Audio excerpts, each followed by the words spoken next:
தமிழ் கலாச்சாரத்தின் மீது பற்று கொண்ட பிரதமரின் முயற்சியால் காசிக்கும் தமிழ்நாட்டிற்கும் ஏற்பட்ட பாலம்தான் காசி தமிழ்ச் சங்கமம். காசி தமிழ் சங்கமம். ஒரே பாரதம் உன்னத பாரதம் திட்டத்தின் கீழ் வட இந்தியாவிற்கும் தென்னிந்தியாவிற்கும், குறிப்பாக காசிக்கும் தமிழ்நாட்டிற்கும் இடையே உள்ள பல நூற்றாண்டு கால தொடர்பை மீட்டெடுக்க பிரதமர் மோடி இந்த விழாவை வாரணாசியில் நடத்தினார். தமிழ்நாட்டிலிருந்து மாணவர்கள், பேராசிரியர்கள், நெசவாளர்கள், ஆன்மீக பெரியோர்கள் என ஆயிரக்கணக்கான மக்கள் மத்திய அரசின் முழு செலவில் காசிக்கு அழைத்துச் செல்லப்பட்டனர். தமிழ் மொழியின் பெருமையையும் திருக்குறளையும் உலகரங்கில் கொண்டு சேர்க்கும் பிரதமரின் மிக முக்கியமான கலாச்சார முயற்சியாக இது பார்க்கப்படுகிறது.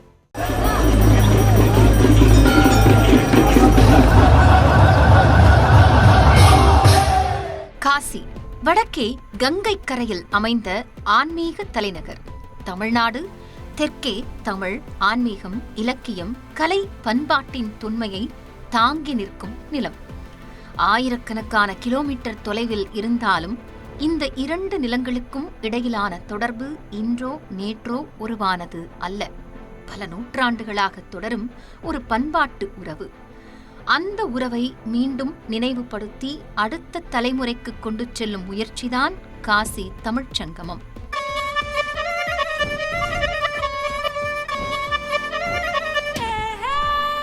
வடநாட்டவர்களுக்கும் தென்னாட்டு உறவு மேம்படணும். அந்த காலத்திலேயே, ஆதி காலத்திலேயே காசி விஸ்வநாதர் வழிபட்டு இருந்தார்கள். அது கொஞ்சம் நாளடைவில் மறைஞ்சு போய் நகரத்தவர்களும் பிரிந்து வந்து விட்டார்கள். அதை முன்னோக்கி அதை எடுத்து தென்னாட்டவர்கள் பயன்படணும், அவர்கள் வழிபட்ட கோவிலை வழிபடணும். சௌராஷ்டிரா மக்கள் ரொம்பவே வழிபட்ட இதெல்லாம் காமிச்சு இது பண்ணாங்க. அந்த நடைமுறையை கொண்டு வந்தது மோடிஜி தான். இந்த வரலாற்று உறவை தேசிய அளவில் ஒரு பெரிய கலாச்சார இயக்கமாக மாற்ற வேண்டும் என்ற பிரதமர் நரேந்திர மோடியின் முயற்சியின் அடிப்படையில் 2022ஆம் ஆண்டில் முதலாவது காசி தமிழ்ச் சங்கமம் நடைபெற்றது.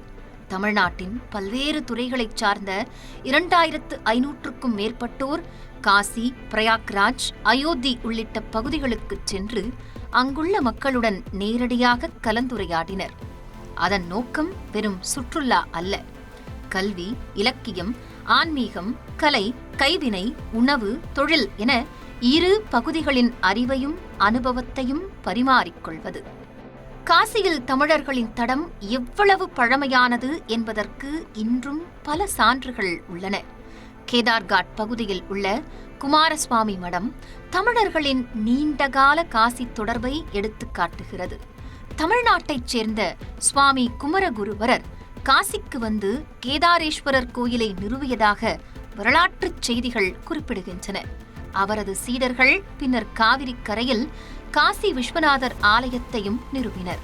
அதாவது காசியில் தமிழ்நாட்டின் தடம், தமிழ்நாட்டிலும் காசியின் தடம். ஒற்றுமையில இந்தியா ஒரே நாடு, ஒரே இந்தியா, ஒரு சிறப்பான இந்தியா என்கிற ரீதியில் இதை தொடர்ந்து 4 வருடங்களாக இதை நாம் செய்து கொண்டிருக்கிறோம். இங்க இருக்கக்கூடிய மாணவர்கள், விவசாயிகள், ஆசிரியர்கள், இப்படி பல்வேறு துறைகளை சார்ந்தவர்கள் அங்கே சென்று நம்முடைய தமிழின் பெருமையை, நம் கலாச்சாரத்தினுடைய பெருமையை அங்கு இருப்பவர்களுக்கு சொல்லி, அதே போல அங்கே இருப்பவர்களுடைய அங்கு இருக்கக்கூடிய பல்வேறு விஷயங்களை அறிந்து கொண்டு தெரிந்து கொண்டு இங்கே வந்து நம்முடைய மக்களிடையே அதை பரப்புவதற்கான இது ஒரு இரு மக்களுக்கிடையான, இரு மொழி பேசுபவர்களுக்கு இடையேயான நம்முடைய கலாச்சார பிணைப்பை உறுதிப்படுத்துவதை எப்படி அது நம்மை இணைக்கிறது என்பதை சொல்வதற்கான ஒரு வாய்ப்பாகத்தான் நாம் பார்க்கிறோம்.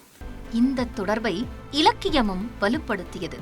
மகாகவி சுப்பிரமணிய பாரதி காசியில் வாழ்ந்த காலம் அவரது சிந்தனையிலும் எழுத்திலும் தாக்கத்தை ஏற்படுத்தியது. இன்றும் ஹனுமான் படித்துறை, கேதார் படித்துறை பகுதிகளில் தலைமுறைகளாக வசிக்கும் தமிழர்கள் காசியின் பண்பாட்டு வாழ்க்கையோடு தங்கள் தமிழ் அடையாளத்தையும் இணைத்துக் கொண்டிருக்கிறார்கள். அதனால்தான் காசி தமிழ்ச் சங்கமத்தை ஒரு நிகழ்ச்சியாக மட்டும் பார்க்க முடியாது. இது வடக்கும் தெற்கும் சந்திக்கும் இடம். தமிழும் இந்தியாவின் பிற மொழிகளும் உரையாடும் இடம். பழமையும் நவீனமும் கைகோர்க்கும் இடம். 2023 சங்கமம் தொடர்ந்தது. திருக்குறள், மணிமேகலை உள்ளிட்ட தமிழ் இலக்கியங்கள் பல மொழிகளிலும் பிரெய்லி வடிவிலும் அறிமுகப்படுத்தப்பட்டன. 4வது ஆண்டாக 2025 நடைபெற்ற காசி தமிழ்ச் சங்கமம் நிகழ்ச்சி தமிழ் மொழியை கற்கும் வாய்ப்பு உள்ளிட்ட புதிய முயற்சிகளுடன் இந்த உறவை மேலும் விரிவுபடுத்தியது.